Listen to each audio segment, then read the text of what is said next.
U.S. Navy history arriving. Welcome to the U.S. Navy History Podcast. My name is Dale, and I am joined by my co-host, Steven. Hey there, everyone. So today, we are covering the First Barbary War. Now, for clarification, that is not a war with Mattel dolls. This episode is going to be a little different since there's only a couple actual engagements. So this is going to be a lot of just what the war was about. So, let's get underway.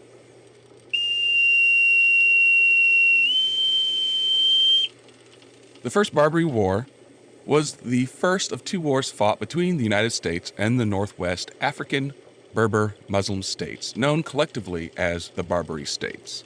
These were Tripoli, the Algiers, which were quasi-independent entities nominally belonging to the Ottoman Empire, and the independent Sultan of Morocco. Barbary corsairs and crews from the North African Ottoman provinces of Algiers, Tunis, Tripoli, and the independent Sultanate of Morocco under the Alauite dynasty, the Barbary Coast, were the scourge of the Mediterranean. Capturing merchant ships and enslaving or ransoming their crews provided the Muslim rulers of these nations with wealth and naval power. The Roman Catholic Trinitarian Order, or Order of Mathurins, had operated from France for centuries with the special mission of collecting and distributing funds for the relief and ransom of prisoners of Mediterranean pirates, according to Robert Davis. Between 1 million and 1.25 million Europeans were captured by Barbary pirates and sold as slaves between the 16th and 19th centuries. So, if they were such a problem in Europe for centuries before America was even a nation, why hadn't any other nations gotten involved with trying to put a stop to the piracy?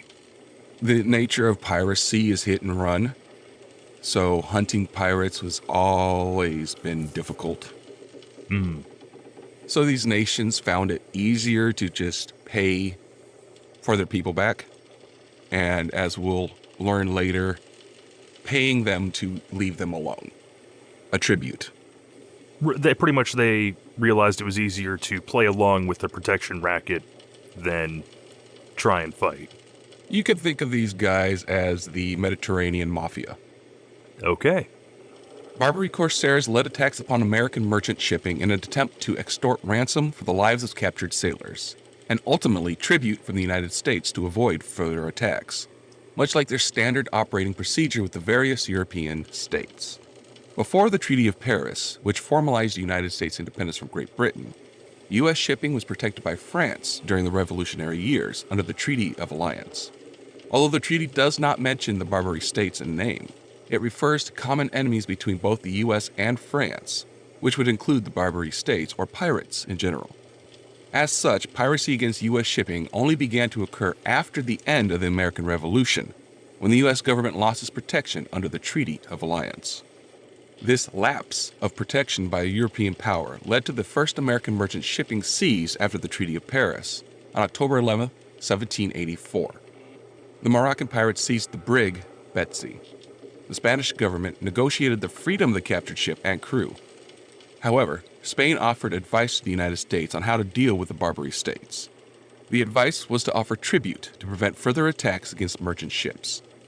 The U.S. Minister to France, Thomas Jefferson, decided to send envoys to Morocco and Algeria to try to purchase treaties and the freedoms of the captured sailors held by Algeria. Morocco was the first Barbary Coast state to sign a treaty with the U.S. on June 23, 1786. This treaty formally ended all Moroccan piracy against American shipping interests. Specifically, Article 6 of the treaty states that if any Americans captured by Moroccans or other Barbary Coast states docked at a Moroccan city, they would be set free and come under the protection of the Moroccan state. So America initially played along as well, under the advice of Spain. America really didn't have a choice. Between conflicts, America pretty much disbanded the Navy. Oh, okay. They would have a token fleet left to help try to protect American shipping in the waters, but it was nowhere near the size that it needed to be. So during conflict, they would increase it, but then after the conflict, they would get rid of most of the fleet. Using that letters of marque system that we talked about in the previous episode. Letters of marque, and also, building more boats or buying more boats and crewing them. So American diplomatic action with Algeria, the other major Barbary Coast state, was much less successful than with Morocco. Algeria began piracy against the U.S. on July 25, 1785, with capture of the schooner Maria and the Dolphin a week later. All 4 Barbary Coast states demanded $660,000 each. However, the envoys were given only an allocated budget of $40,000 to achieve peace. Diplomatic talks to reach a reasonable sum for tribute for the ransom of the captured sailors struggled to make any headway. The crews of the Maria and Dolphin remained in captivity for over a decade, and soon were joined by crews of other ships captured by the Barbary states. That is a night and day difference between, what they want and what we were willing to work with. Well, the U.S. is also a baby country. Right. We weren't taking taxes from our citizens, so our budget, the government's budget, was very, very small. Yes, revenue for the government was almost exclusively from tariffs on imports. Correct. Right? At that point? Yes. Income tax wasn't a thing until around World War I, I believe. I'm not exactly sure when it started, but yeah, at this point in time, there was no income tax. Okay. In 1795, Algeria came to an agreement that resulted in the release of 115 American sailors they held, at a cost of over $1 million. This amount totaled about 1/6 of the entire U.S. budget, and was demanded as tribute by the Barbary states to prevent further piracy. The continuing demand for tribute ultimately led to the formation of the United States Department of the Navy, which was founded in 1798 to prevent further attacks upon American shipping and to end the extremely large demands for tribute from the Barbary states. So this is when the government was like, all right, we need a permanent navy. Various letters and testimonials by captured sailors describe their captivity as a form of slavery, even though Barbary Coast imprisonment was different from that practiced by the U.S. and European powers of the time. Barbary Coast prisoners were able to attain wealth and property, along with achieving statuses beyond that of a slave. One such example was James Lender Cathcart, who rose to the highest position as a Christian slave could achieve in Algeria, becoming an advisor to the Algerian king. Even so, most captives were pressed into hard labor in the service of the Barbary pirates, and struggled under extremely poor conditions that exposed them to vermin and disease. As word of their treatment reached the U.S., through freed captives' narratives or letters, Americans pushed for direct government action to stop the piracy against U.S. ships. From a pragmatic standpoint, if 1/6 of your annual budget is going to another foreign power for protection racket money, that probably isn't a wise investment in the long term when that money can be used for your own defense. That's very, very true. And we're about to learn that not everybody was on board with tribute. In March 1785, Thomas Jefferson and John Adams went to London to negotiate with Tripoli's envoy, Ambassador Sidi Haji Abrahamum, when they inquired, quote, concerning the ground of the pretensions to make war upon nations who had done them no injury. The ambassador replied, "It was written in their Koran that all nations which had not acknowledged the prophet were sinners, whom it was the right and duty of the faithful to plunder and enslave, and that every Muslim who was slain in this warfare was sure to go to paradise." He also said that the man who was the first to board a vessel had one slave over and above his share, and that when they sprang to the deck of an enemy's ship, every sailor held a dagger in each hand and a third in his mouth, which usually struck such terror into the foe that they cried out for quarter at once. So, the ambassador was trying to cite religious freedom as justification for piracy? I don't know if it was religious freedom, but he was pretty much saying that per our religion, what we're doing to you is fine. Yeah, religious freedom is probably a bit generous of a... well, not generous. Misuse of that term. I can't wait to hear what the response was to that. Jefferson reported the conversation to Secretary of Foreign Affairs John Jay, who submitted the ambassador's comments and offer to Congress. Jefferson argued that paying tribute would encourage more attacks. Although John Adams agreed with Jefferson, he believed that circumstances forced the U.S. to pay tribute until an adequate navy could be built. The U.S. had just fought an exhausting war, which put the nation deep in debt. Federal and anti-federalist forces argued over the needs of the country and the burden of taxation. Jefferson's own Democratic Republicans and anti-navalists believed that the future of the country lay in westward expansion, with Atlantic trade threatening to siphon money and energy away from the new nation on useless wars in the Old World. The U.S. paid Algiers the ransom and continued to pay up to $1 million per year over the next 15 years for safe passage of American ships or the return of American hostages. A $1 million payment in ransom and tribute to the privateering states would have amounted to approximately 10% of the U.S. government's annual revenues in 1800. Jefferson continued to argue for cessation of the tribute, with support rising from George Washington and others. With the recommissioning of the American Navy in 1794 and the resulting increased firepower on the seas, it became increasingly possible for America to refuse paying tribute, although by now the long-standing habit was hard to overturn. Quote, immediately prior to Jefferson's inauguration in 1801, Congress passed naval legislation that, among other things, provided for 6 frigates that shall be officered and manned as the President of the United States may direct. In the event of a declaration of war on the United States by the Barbary powers, these ships were to protect our commerce and chastise their insolence by sinking, burning, or destroying their ships and vessels wherever you shall find them. On Jefferson's inauguration as president in 1801, Yusuf Karmali, the Pasha of Tripoli, demanded $225,000 from the new administration. Putting his long-held beliefs into practice, Jefferson refused the demand. Consequently, on May 10, 1801, the Pasha declared war on the U.S., not through any formal written documents, but in the customary of Barbary manner of cutting down the flagstaff in front of the U.S. consulate. Algiers and Tunis did not follow their ally in Tripoli. I mean, war is terrible. It's never a laughing matter, but I just can't help but find that funny. He effectively was being a schoolyard bully of give me your lunch money, new kid. And Jefferson was just like, yeah, no, I want some ships instead. Yeah, I think you hit the nail right on the head there. And the other 3 were pretty much seeing the writing on the wall, because I'm assuming it wasn't exactly a secret that America had been building up its navy for the past several years. Well, it's not like we had satellite imagery at the time to be able to track what's going on. So I don't think that would be common knowledge. Okay. But you have a standing 15-year tradition where tribute is paid.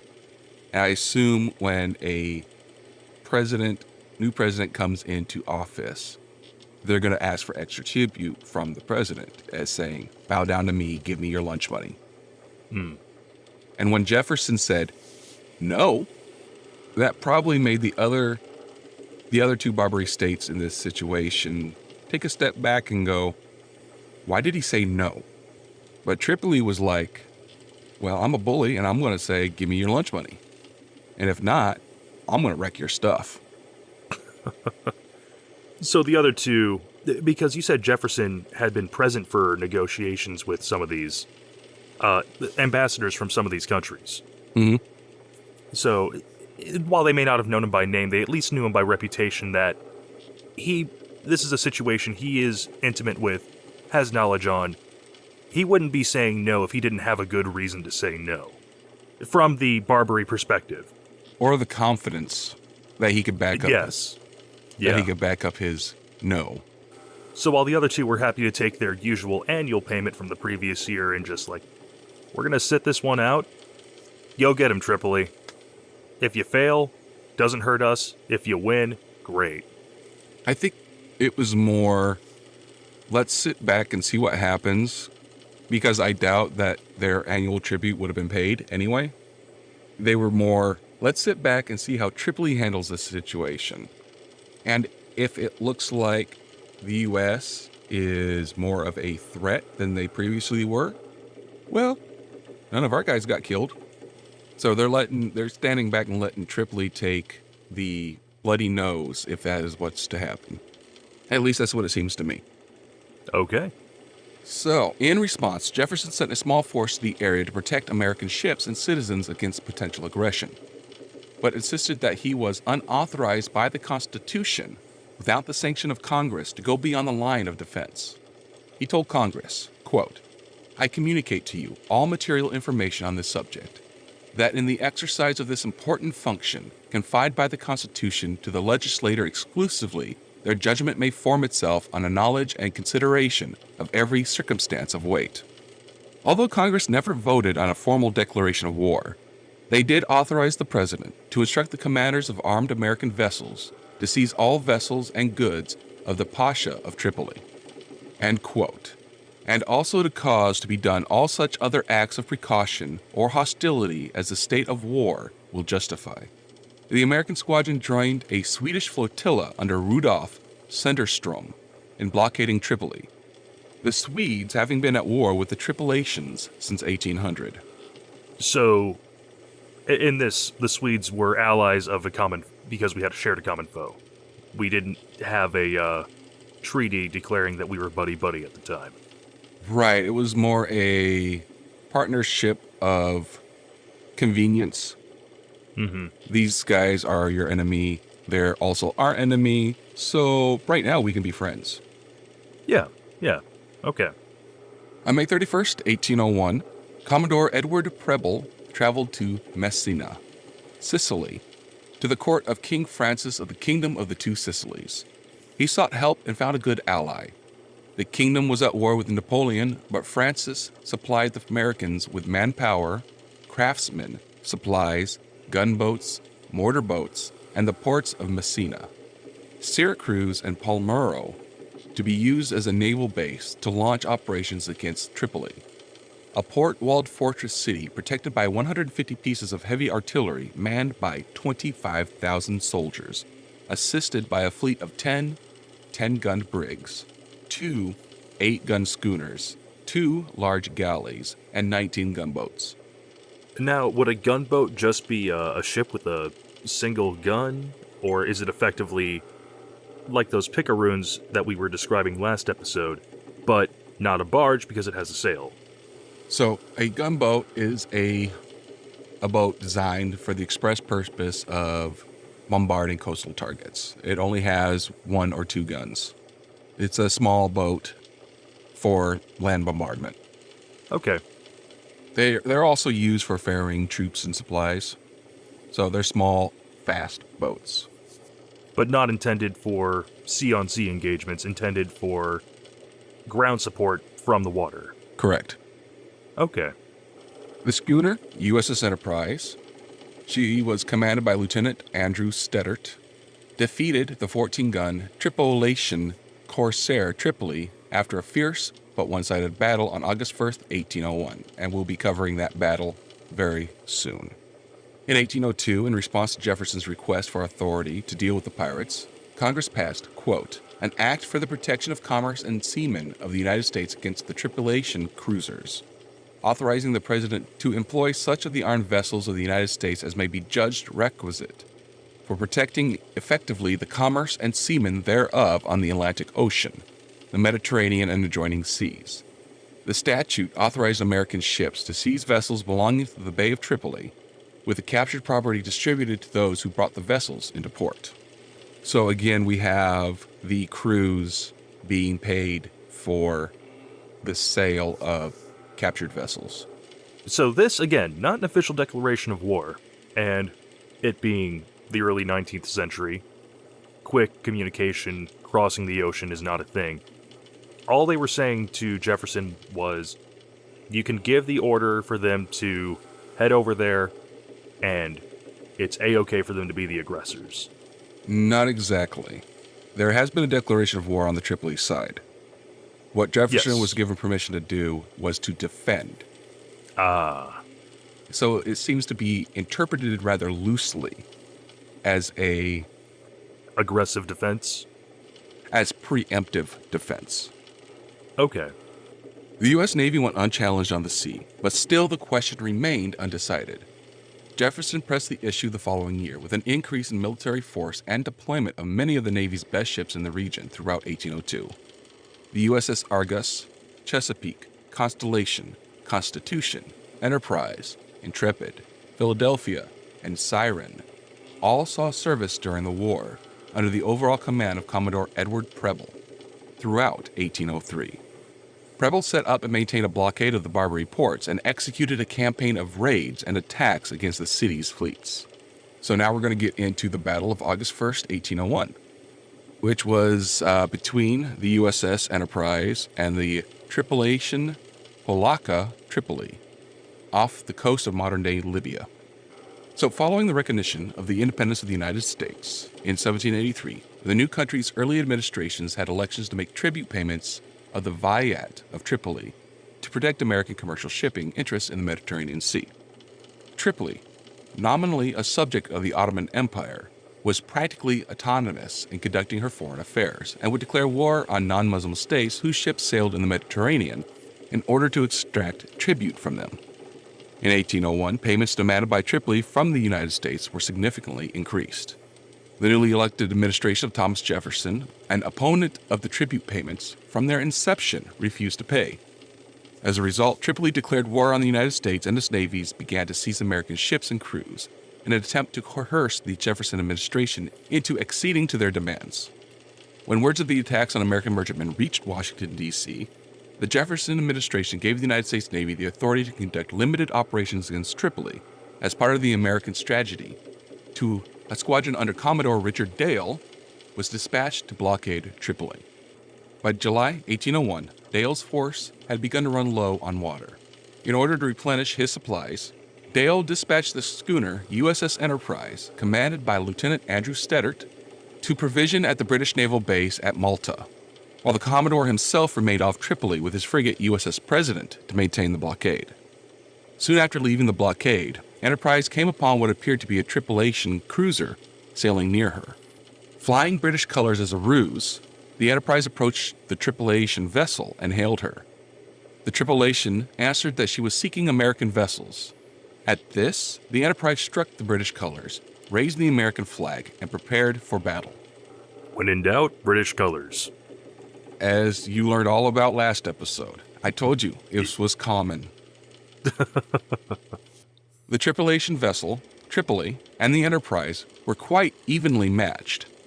Enterprise, with a complement of 90, was a 12-gun, 135-ton schooner built in 1799 that had seen action in the Quasi-War. In contrast, Tripoli, a lateen-rigged polacca with 2 masts, was crewed by 80 men under Admiral Reyes, Mohammed Rus, and armed with 14 guns. Although the Tripolitans had a slight advantage in firepower, Enterprise had to its advantage the larger crew and the element of surprise. The Americans were also significantly more experienced in gunnery action than the Tripolitans, who preferred to attack by boarding and taking over their opponent's ship. Shortly after Stoddert had the American colors raised, he had his men open fire upon the Tripolitans at close range with muskets. In response, Tripoli returned fire with an ineffective broadside. The Americans returned fire with their own broadsides, which led Rouse to break off the engagement and attempt to flee. Neither able to fight off the American vessel nor outrun her, the Tripolitans attempted to grapple Enterprise and board her. Once within musket range, Enterprise Marines opened fire on the Tripoli, foiling its boarding attempt and forcing Tripoli to break away once more. Enterprise continued the engagement, firing more broadsides into the Tripolitan and blasting a hole in her hull. Severely damaged, Tripoli struck her colors, and as Enterprise moved towards the vessel to accept its surrender, the Tripolitans hoisted their flag and fired upon Enterprise. The Tripolitans again attempted to board the American schooner, but were repelled by Enterprise's broadsides and musketry. After another exchange of fire, the Tripolitans struck their colors a second time. Stoddert once more ceased fire and moved closer to Tripoli. In response, Rouse again raised his colors and attempted to board Enterprise. Enterprise's accurate gunnery once more forced Tripoli to veer off. As the action continued, Rouse feigned a third surrender in an attempt to draw the American schooner within grappling distance. This time, Steddard kept his distance and ordered Enterprise's guns to be lowered to aim at its waterline, a tactic that threatened to sink the enemy ship. The next American broadsides struck their target, causing massive damage, dismasting her mizzenmast and reducing her to a sinking condition. With most of his crew dead or wounded, the injured Admiral Rouse finally threw the tripulation flag into the sea to convince Studdert to end the battle. So, this is a classic example of fool me once, shame on you. Fool me twice, shame on me. Fool me thrice, well, now I'm going to be sinking you. Yeah. Oh, you're giving up. We'll take your surrender. Oh, you're not giving up. We will fire on you. Oh, you're giving up again. Okay. Well, we're being a little bit more cautious this time. Oh, you're firing us at us again. Well, we're going to hole you below the waterline and sink you. Oh, you just threw your flag into the water. That means you can't raise your colors again. So we'll take your surrender. And then another question, kind of on the logistics end. So back in the day, I suppose the quartermaster would be the person who would be responsible for supply acquisition.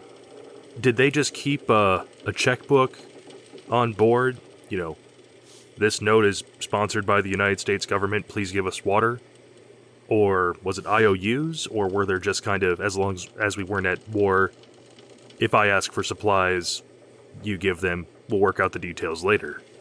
It was a deal between governments. It was, hey, we need this, charge the U.S. for this, or the British would be like, hey, we need this, charge the UK for this. And a lot of times they'll also have petty cash.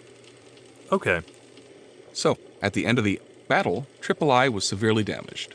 30 of her crew were dead, and another 30 were injured. The ship's first lieutenant was among the casualties, and Admiral Rouse himself was injured in the fighting. In what amounted to a total American victory over the Tripolations, Enterprise had suffered only superficial damage and no casualties. Steddert, whose orders did not give him the authority to retain prizes, let the ship limp back to Tripoli. However, before setting her free, the Americans cut down Tripoli's masts and sufficiently disabled her so that she can barely make sail. Steddert then continued his journey to Malta and picked up the supplies for which he was sent before returning to the blockade. I would just love to have been there for that conversation. So, how did the errand run go? Oh, great. Yeah, here's the water. Also, we completely disabled a ship. Well, okay. Yep. Was it a Tripoli ship? Yep. Well, now you're making me look bad. Probably more great job than making me look bad, because the Commodore would take credit for it anyway. Ah, of course. Yeah. It was his stellar leadership, despite being miles away. Praise goes uphill, not downhill. Okay. I've worked at plenty of places like that, so I get the sentiment. Yes. So after Enterprise left, Tripoli began its journey back to the port of Tripoli. On the way, it ran into USS President and asked for assistance. Rouse falsely claimed that his vessel was Tunisian, and that it had been damaged in an engagement with a French 22-gun vessel. Dale suspected the vessel's true identity and merely provided Rouse with a compass so he could find his way back to port. When he finally arrived at Tripoli, Rouse was severely chastised by Yusuf Kermanali, the ruler of Tripoli. Stripped of his command, he was paraded through the streets draped in sheep's entrails, while seated backwards on a jackass before suffering 500 bastinadoes.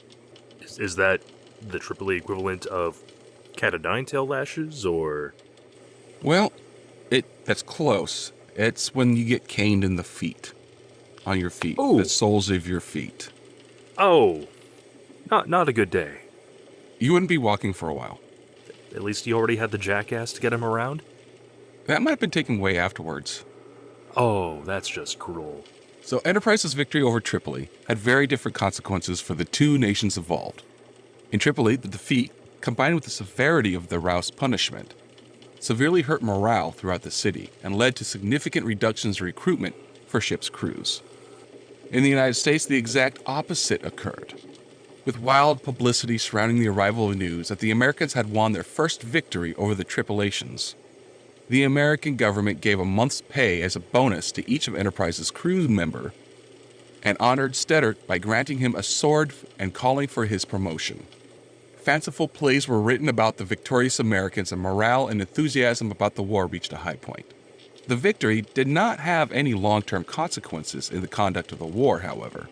Dale's blockade of Tripoli was ineffective in preventing the ships from entering and leaving the port, and was equally ineffective in altering the Pasha's diplomatic stance towards the Americans. Dale's squadron was relieved in 1802 by another under Richard Morris, and the war was continued until 1805. I mean, props to the guy for sticking to his guns, but if you have two countries that have significant naval presence right on your doorstep, and then one of your captains just got home and the ship was literally held together by some duct tape and a prayer and probably what little crew remaining pumping the water from below decks, maybe time to reassess? More than likely, his beliefs and attitude was upheld by his religious beliefs. It seems to me that he believed this was his God-given right to do. So, to him, this, for a more European-centric equivalent, this would be like asking a crusader to stop going into the Middle East trying to take Jerusalem. Right. In this case, it would be like, please stop engaging in pirate activities in the Mediterranean Sea. Right. They held the belief that what they were doing was just, was right, and any other way is not acceptable. Okay. So the next battle is the First Battle of Tripoli Harbor, which was fought on May 16th, 1802, in Tripoli Harbor, between a combined force consisting of the American frigate USS Boston and two Swedish Navy frigates, against several Tripolian Barbary corsairs. The USS Boston, under Captain McNeil, had been sent to Tripoli to blockade the port and prevent any ships from entering or leaving. Leaving for Tripoli in January, she discovered that 4 Swedish ships had already begun a blockade of the port. Along with the Swedish vessels, she attempted to chase down corsairs attempting to break the blockade with little success, as the Swedish vessels were quite large and cumbersome, making it difficult for them to pursue the small Tripolian galleys that darted in and out of the port's harbor. On May 16, Boston, with the Swedish frigate Froja, managed to chase down a Tripolian corsair, disabling it by forcing it to beach itself. 6 other corsairs then sortied from the harbor in an attempt to screen the first one. The American and Swedish frigates managed to deter their attempts until another ship arrived into the harbor. The Swedish frigate began bombarding the harbor fortifications, while Boston left to meet the new vessel. This gave the corsairs an opportunity to make another attempt at assisting the beached vessel. Shortly thereafter, Boston realized that the newly arrived ship was merely another Swedish frigate. Realizing his mistake, Captain McNeil turned his ship around and engaged the Tripolian ships once more, firing several broadsides into them and damaging several. The battle then concluded with the 3 frigates resuming their blockade stations, having taken no damage while inflicting several losses on the enemy. The battle did little to prevent the corsairs from using Tripoli as a base of operations. Besides this battle, no other serious attempt was made by the blockading squadron to enforce the blockade. The USS Constellation later arrived to bluster the attempt at denying the harbors used by the Tripolians. The Swedish decided to make their own peace with Tripoli, leaving the 2 American frigates to enforce the blockade themselves, but the Americans soon ran short of provisions and also withdrew, thereby lifting the blockade and leaving the port open to the enemy. So we're seeing more of a theme here. The pirates are very good at taking merchant vessels that don't fight back. But once up against actual naval vessels, they're getting their butts handed to them. Well, and that is usually pretty consistent with piracy, isn't it? Where, civilian merchants can easily be intimidated. You give them one good broadside, take out a mast or some rigging, show up with 3 daggers when you only have 2 hands, and suddenly they're like, yes, the hold is this way. Could we please have enough supplies to make it back to port? Oh, we're slaves now. Cool. Okay. Could we have enough supplies maybe to not starve or die of thirst before we get to port? Cool. The Battle of June 22nd, 1803, was a naval battle between the United States Navy and the Tripolitan Navy. Two ships from the American squadron blockading Tripoli, the USS John Adams and the USS Enterprise, met and engaged at Tripolitan Pol Acre along with 9 gunboats. After fighting the battle for 45 minutes, the gunboats veered off and the Pol Acre was abandoned. The Tripolitans later retook the Pol Acre and were re-engaged by the Americans before the vessel was destroyed in a large explosion. So, the large explosion, like you said, they retook it. And earlier you said that American sailors were not allowed to take enemy ships as prizes in this conflict. What I said was that in that specific battle, he had no orders to take a prize. His orders were to go get resupplied. Ah, okay. I was a little confused by that, and then I thought maybe I misheard you the first time. They were taking prizes, taking them into port, selling them off, and their crews were getting paid. Yeah, okay.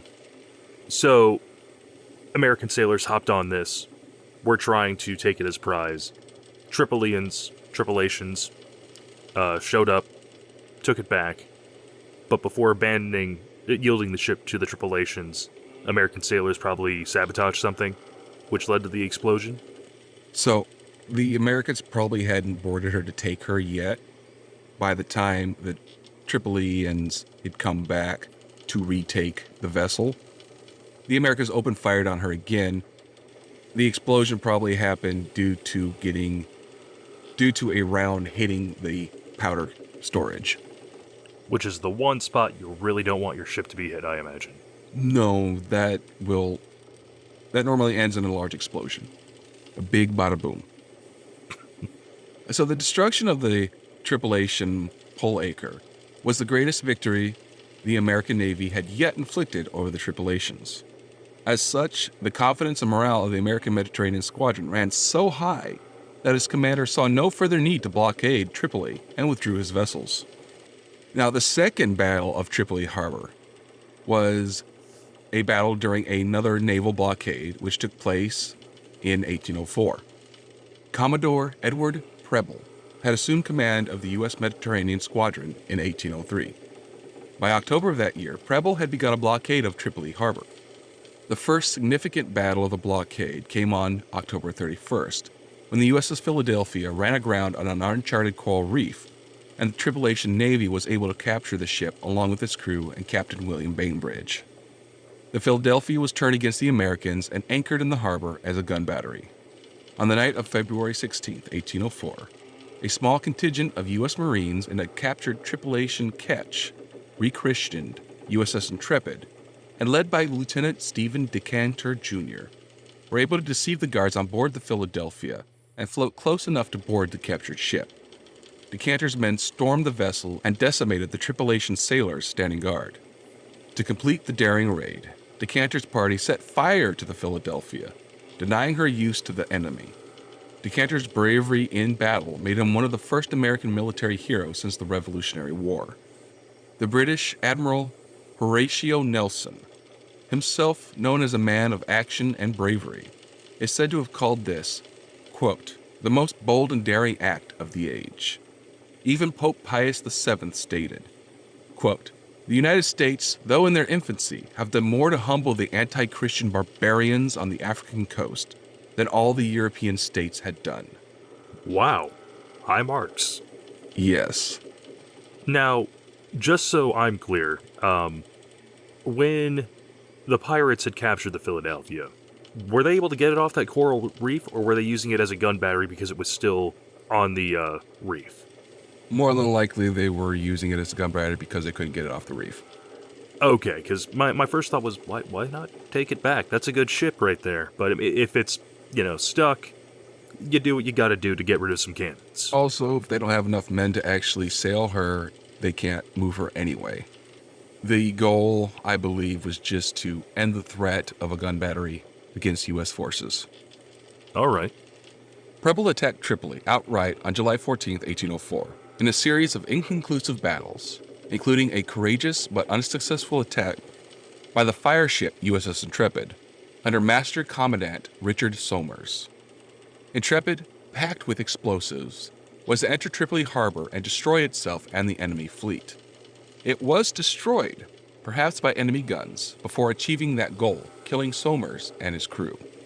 The actions against Tripoli harbor continued to prove indecisive until September, when Commodore Samuel Barron assumed command of the Mediterranean Squadron and focused the fleet's attention on supporting William Eaton's attack on Dern, which ended in a victory.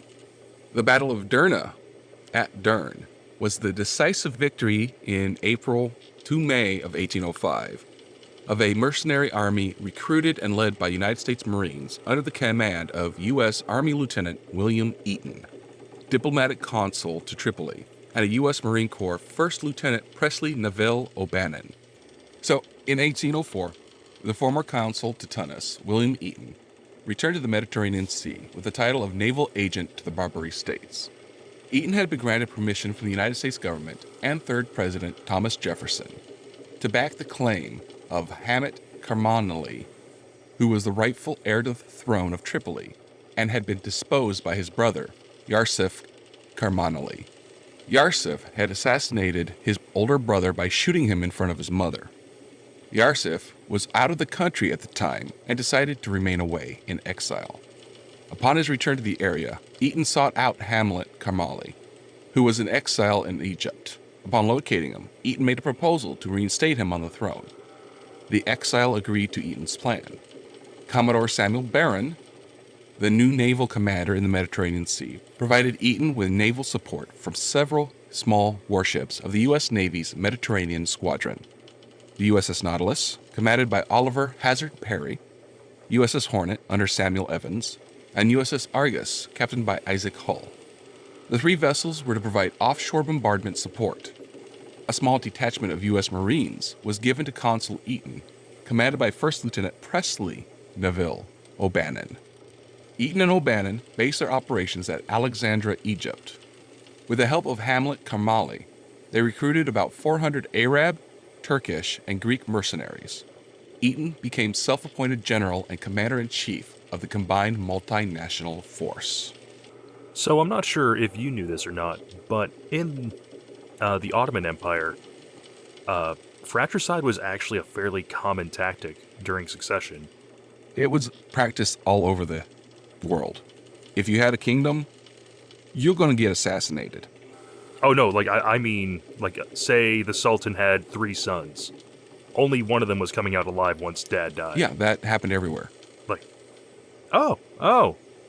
Russia was huge into that.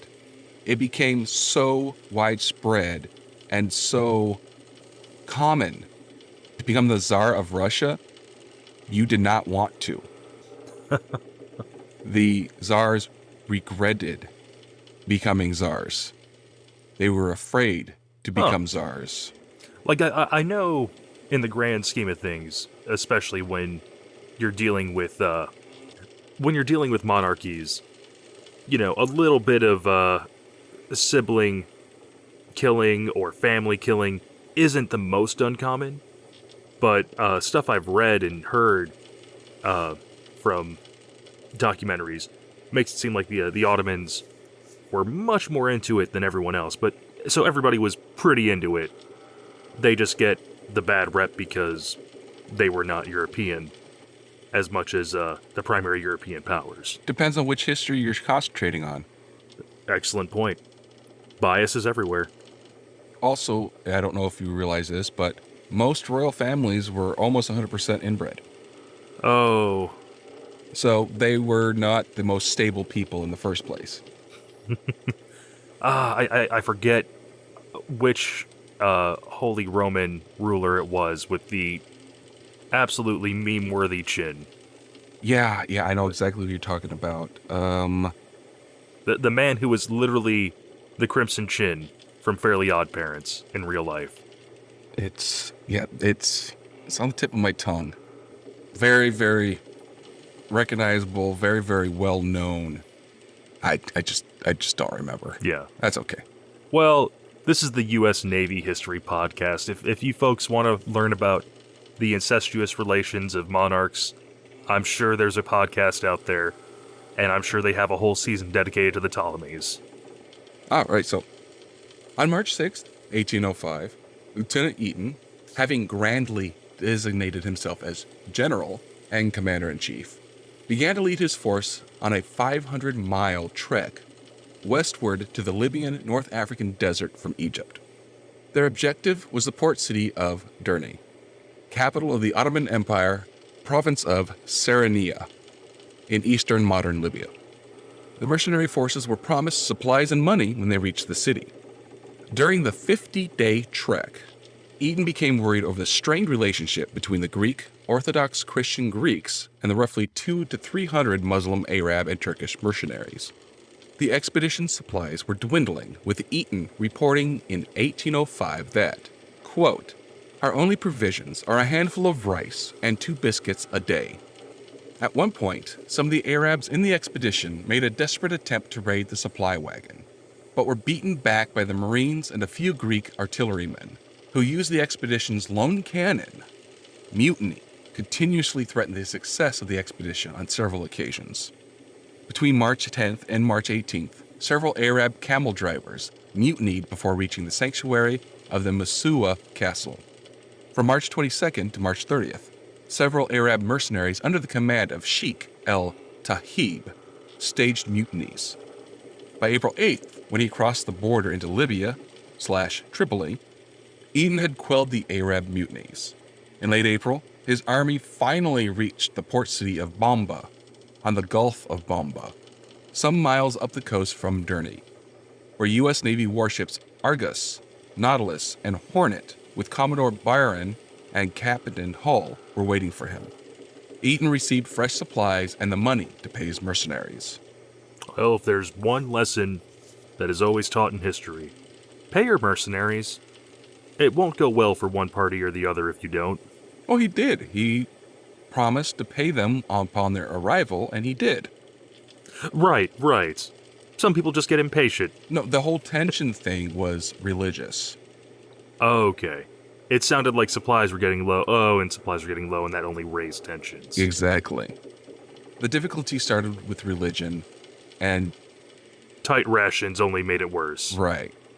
Hunger strikes again is the real problem then. Yes, they were all hangry.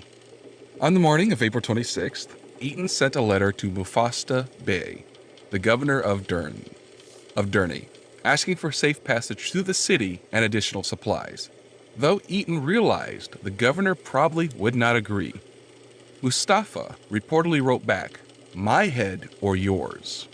On the morning of April 27th, Eaton observed a fort in Derna with 8 guns. He believed the majority of the population would prefer to be ruled by Hamet. The brig USS Argus sent a cannon ashore to use in the attack. Captain Hull's ships then opened fire and bombarded Derna's batteries for an hour. Meanwhile, Eaton divided his army into 2 separate attacking parties. Hamet was to lead the Arab mercenaries southwest to cut the road to Tripoli, then attack the city's left flank and storm the weakly defended governor's palace. Eaton, with the rest of the mercenaries and the squad of Marines, would attack the harbor fortress. Hull and the ships would fire on the heavily defended port batteries. The attack began at 14:45, with Lieutenant O'Bannon and his Marines leading the advance. O'Bannon led his Marines and 50 Greek gunners with the field piece from the Argus, though the gun's effectiveness was lessened after the firing crew carelessly left the ramrod in the tube and fired it downrange. The harbor defenses had been reinforced, and the attackers were temporarily halted. But this had weakened the defenses elsewhere and allowed the Arab mercenaries to ride unopposed into the western section of the city. So that cannon crew spiked their own cannon. Not spiked, but they made a mistake on a volatile weapon. And now that they don't have a ramrod, they cannot operate that cannon effectively. Okay. The ramrod is used to... The order of operations for a cannon is... First, you put a wad in. Second goes in the gunpowder with another wad. Third goes the cannonball. And each one has to be packed down tightly. And then, if you're at sea, a lot of times you'll put another wad in after the cannonball so the cannonball doesn't roll out while the ship is riding the waves. Then fire is introduced to the vent, which ignites the gunpowder, which propels the cannonball out. Now, you shoot the ramrod out with the cannonball. Now you don't have the ramrod, so you cannot tightly pack your wads, your gunpowder, your other wads, and the cannonball. And without that, there's a bigger chance of it just exploding in your face. Instead of making everything nice and tightly compacted like you would a bullet, because at the end of the day, a bullet is just this whole process inside of a nice tiny container. The cannonball is just a big bullet. Yeah. Musket balls were the exact same thing, only on a smaller scale. Right. So they effectively turned their ramrod into a very, very powerful javelin for one shot, if it didn't just splinter immediately. More than likely it was splintered immediately. But if anything did survive, yeah, little tiny arrows. Or a big, huge arrow. Eaton's mercenary army was hesitant under the enemy's musket fire, and he realized the charge was the only way to regain the initiative. Leading the charge, he was seriously wounded in the wrist by a musket ball. On the Argus, Captain Hall saw the American and mercenaries were, quote, gaining ground very fast through a heavy fire of musketry was constantly kept upon them. The ships ceased fire to allow the charge to continue. Eaton would report that O'Bannon and his Marines and Greeks passed through a shower of musketry from the walls of houses, took possession of the battery. The defenders fled in haste, leaving their cannons loaded and ready to fire. O'Bannon raised the American flag over the battery, and Eaton turned the captured guns on the city. Hamet's force had seized the governor's palace and secured the western part of the city. Many of the defenders of the harbor fortress fled through the town and ran into Hamet's force. By 1600, the entire city had fallen, and for the first time in history, an American flag flew over fortifications on the opposite side of the Atlantic Ocean. According to Tucker, casualties during the fighting for the Americans were 2 killed and 3 wounded, while those among the Christian Greek mercenaries were 9 killed or wounded. Muslim Turkish army mercenary casualties are unknown, as are those of the defenders. Yusuf, in Tripoli to the west, was aware of the attack on Derny and had sent reinforcements to the city. By the time this force arrived, however, the city had fallen. His men dug in and prepared to recapture the city. Eaton's fortified his new position, while Hamet took up residence in the governor's palace and had his Arabs patrolling the outer areas of the city. Yusuf's men dug into the south of the city and waited. On May 13th, they attacked the city and drove Hamet's Arabs back, almost recapturing the governor's palace. USS Argus and Eaton's captured batteries pounded the attackers, who finally fled under heavy fire. Nightfall found both sides back in their original positions. Skirmishes and several other minor attempts were made on the city in the following weeks, but the city remained in American control. From Derny, Eaton now planned to march across the desert and attack Tripoli from the land. During his march, he was informed of the treaty signed on June 10, 1805, between American emissary Tobias Lear from the U.S. Department of State and Yusuf Karmanali. In the middle of his trek, Eaton was ordered to return to Egypt with Hamet. So, the brother that was in exile did not end up in power. No, because the U.S. and Yusuf was able to come to a peace agreement. So the Battle of Derny was the first land battle of the United States on foreign soil after the American Revolutionary War. It was a decisive action of the First Barbary War, though Eaton was furious over what he called a sellout between the State Department diplomat Tobias Lear and the Bey. Hamlet returned to Egypt, and the mercenaries were never fully paid. William Eaton returned to the United States as a national hero. Legend holds that O'Bannon was presented a Marmaluke sword by Hamet, the Ottoman Empire viceroy. No evidence supports this claim, however. The first mention of Hamet giving O'Bannon a bejeweled sword seems to be in a lengthy article, Kentucky Officer First to Carry Stars and Stripes to Victory in Foreign Country, by John Parsley Kane, in the July 29, 1917 edition of the Louisville Courier-Journal. One sword that was reputed to be the sword in question turned out to be a late Victorian-era forgery. He was later awarded a Sword of Honor by his home state of Virginia. A further legend holds that O'Bannon's exploits in North Africa inspired the Marine Corps' officers to adopt Marmaluke's sword. But this was also uncorroborated by any contemporary sources. Swords of this style were very popular in Europe, and a more likely scenario is that the Marines were imitating the influential military leaders who were wearing them. The attack on Derna was the inspiration for the lyrics of the Marines' hymn in the line, "To the Shores of Tripoli." The 1950 American film Tripoli, starring John Payne, Maureen O'Hara, Howard Da Silva, is a fictionalized account of the Battle of Derna. Wearied of the blockade and raids, and now under the threat of a continued advance on Tripoli proper and a scheme to restore his deposed brother, Yusuf Karmanali signed a treaty ending hostilities on June 10, 1805. Article 2 of the treaty reads, "The Barshal of Tripoli shall deliver up to the Americans, squadron now off Tripoli, all the Americans in his possession, and all the subjects of the Bashaw of Tripoli, now in the power of the United States, shall be delivered up to him.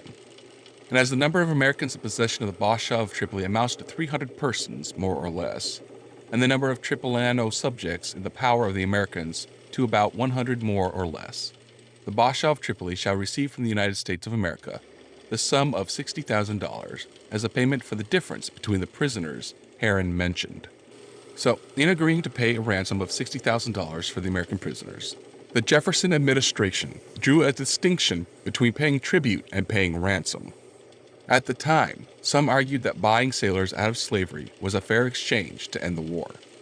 William Eaton, however, remained bitter for the rest of his life about the treaty, feeling that his efforts had been squandered by the State Department's diplomat, Tobias Lear. Eaton and others felt that the capture of Derna should have been used as a bargaining chip to obtain the release of all American prisoners without having to pay ransom. Furthermore, Eaton believed the honor of the United States had been compromised when it abandoned Hamsit Kamarali after promising to restore him as leader of Tripoli. Eaton's complaints generally fell on deaf ears, especially as attention turned to the strained international relations which would ultimately lead to the withdrawal of the U.S. Navy from the area in 1807 and to the War of 1812. The First Barbary War was beneficial to the military reputation of the U.S. American Military Command and War Mechanism, which had been up to that point relatively untested. The First Barbary War showed that America could execute a war far from home, and that American forces had the cohesion to fight together as Americans rather than separately as Georgians or New Yorkers. The United States Navy and Marines became a prominent part of the American government and American history. And Decatur returned to the U.S. as its first post-Revolutionary War hero. However, the more immediate problem of Barbary piracy was not fully settled. By 1807, Algiers had gone back to taking American ships and seamen hostage. Distracted by the preludes to the War of 1812, the U.S. was unable to respond to the provocation until 1815 with the Second Barbary War, in which naval victories over Commodores William Bainbridge and Stephen Decatur led to treaties ending all tribute payments by the U.S. So what ultimately happened to the older brother? Did he just kind of fall off the history books after this, or did we bring him back to the United States as, hey, we weren't able to put you back in power, but come with us and we doubt your brother will send assassins over the Atlantic? More than likely, he was just sent back in exile, but I have no information on him other than, okay, we didn't put you back in power. Sorry. Oh, that was the First Barbary War. Yeah, before this recording, all I really knew about it was that one line from the Marine song talked about Tripoli. And yeah, it was North African pirates versus U.S. Navy. With some Norwegians and Swedes mixed in. Yep, never heard about them until today. Never heard about mercenary forces until today. I knew the Marines came in clutch towards the end of the war, but it was very broad strokes knowledge that I had, and none of it was from any sort of history class. It was from some book I found on a library shelf as a kid. Definitely not one I remember ever hearing about in school. That's becoming a theme with you. Well, it's like, dang nabbit, I took AP American History. I expect to hear about obscure stuff in American history. And I can only assume we don't talk about it in a lot of history courses because it starts out with us, like, essentially paying the North African mob for about 10, 15 years. Yeah. I can't tell you why it's not in there. So, I mean, you got to come to me to learn all the cool stuff. Well, yeah. You heard it here first, folks. You want to hear about the history that they don't teach you about in school?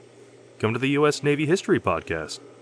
And anybody in the Barbary States, let us know what they teach you. Stephen is very interested. Yes. All right, well, I think that's all we have for you guys today. Thank you for joining us. If you want to reach out to me and Stephen, you can so at U.S. Navy History Podcast at gmail.com. If you enjoyed this episode, please subscribe, and the next one will be entered into your podcatcher of choice automatically. And, of course, if you can, leave us a review. The captain would prefer it if it were 5 stars. And we want to wish you all fair winds and following sea.